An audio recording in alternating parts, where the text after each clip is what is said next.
Hello and welcome back everybody to the IntricateAffect Attack of the B Team server. This is one Fred Jones.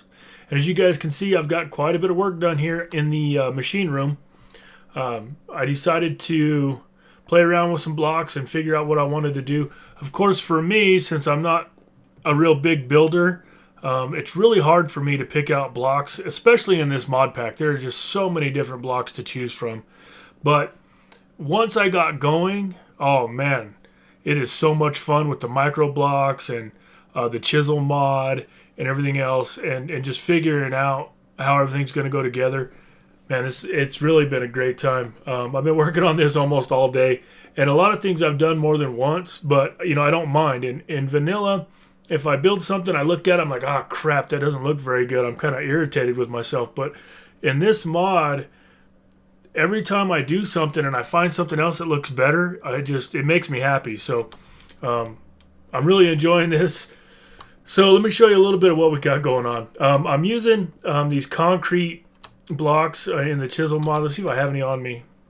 I don't. Let me jump down here. I'll kind of show you guys real quick. I need the raw block. I may not have any. No, well, we can look it up. Concrete. Okay, yeah, there's your raw block, and then these are all the blocks you can make out of it.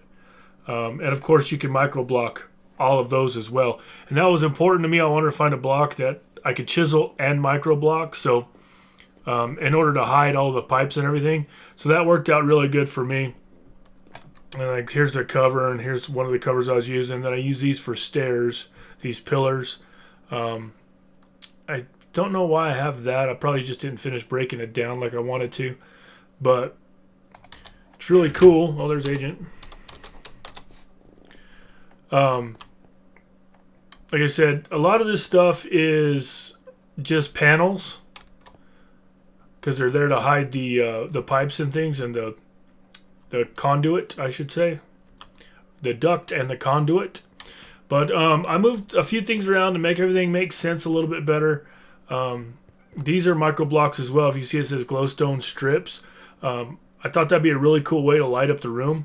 So I've got these up, and then I've got a lot of hidden stuff going on here. So let me start. Of course, nothing's really hidden over here. All these chests are out in the open, and I might kind of do something a little different with that. But over here, like I said before, I wanted to use a separate fluid transposer and a separate magma crucible for all the different fluids. And that's what I did. I just moved it over here. And then I also added one. Oh, this one's for Resident Ender. Then I added one for lava. So if you ever need a bucket of lava, you come over here, you throw your bucket in, and it'll fill it for you. Of course, just like all these other ones, you got to throw whatever you're cooking into the magma crucible first. And then I've got these hidden chests. So it says concrete on the tooltip, but if you click on it, it's actually a chest. So all four of these setups are all piped to go into this one chest right here. So if you drop off something to be filled with a fluid, you'll pick it up right there. And then we got the same thing we had going on before, only difference is we've got the hidden chest. We've got a hidden chest right there. That's your input chest. And then one down here, output chest. And then I went ahead and set up an igneous extruder for the cobblestone and stuff. And then there is an output chest right there as well. Ooh, wow. Didn't sound like that hit very far away. So that's pretty cool. And then we got to come over here, and we've got the disenchanter, the enchanter, and the anvil. I thought about setting up all this stuff automatically in this wall right here, but I changed my mind. I thought, you know what, this will be just for, you know, random enchanting or whatever, you know, the guys may want to do. So I've got it set up there. We've got the tank set up with the mob essence in it to run all this. So there's nothing really automatic here. If you want to disenchant something, you kind of have to babysit it. And I'll set up a room that will automatically do everything later on in a future episode. But I did go ahead and put a hidden chest in right here with books for all this good stuff here. Now, this is our Tesseract. This is our item Tesseract that we've been sharing with SIG. You know, it'd be smart if the other people on the server went ahead and set up Tesseracts for the same reason. And then I've got another one of these camo chests right here. If I want to send something to SIG, I drop it in there. Should be going. Why didn't it go?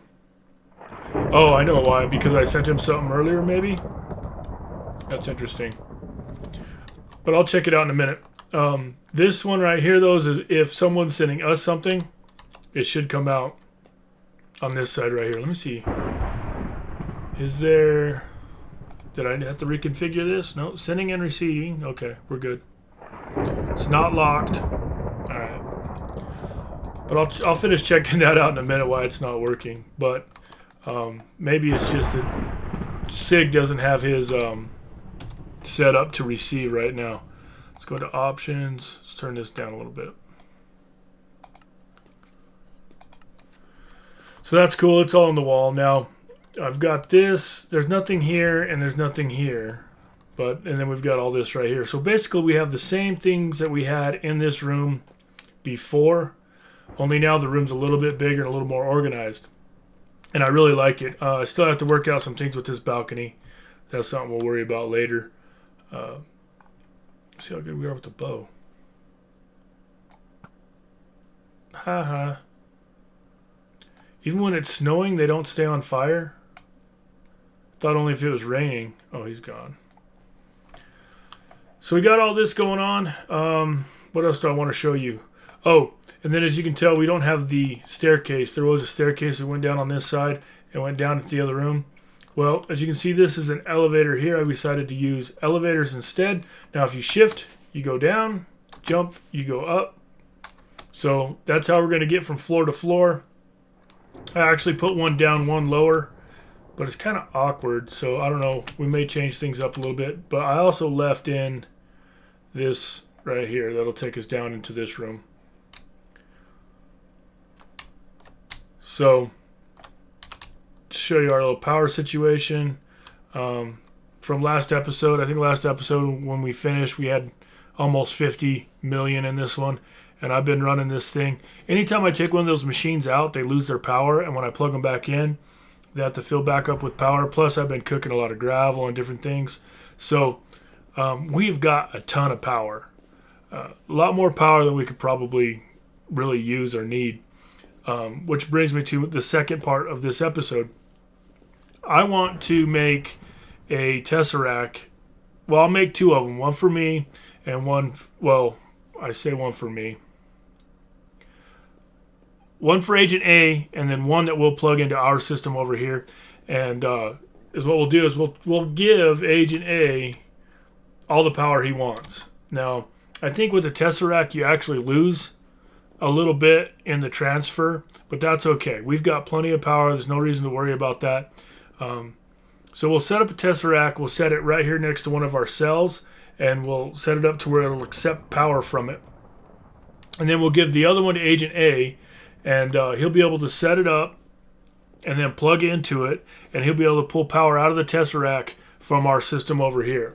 Now, I would do the same for Sigma, but he's got a pretty good power setup going on over there at his place, so there's really no reason for it. He's kind of got a similar setup to what we've got going on over here, so no real reason to do that for Sigma.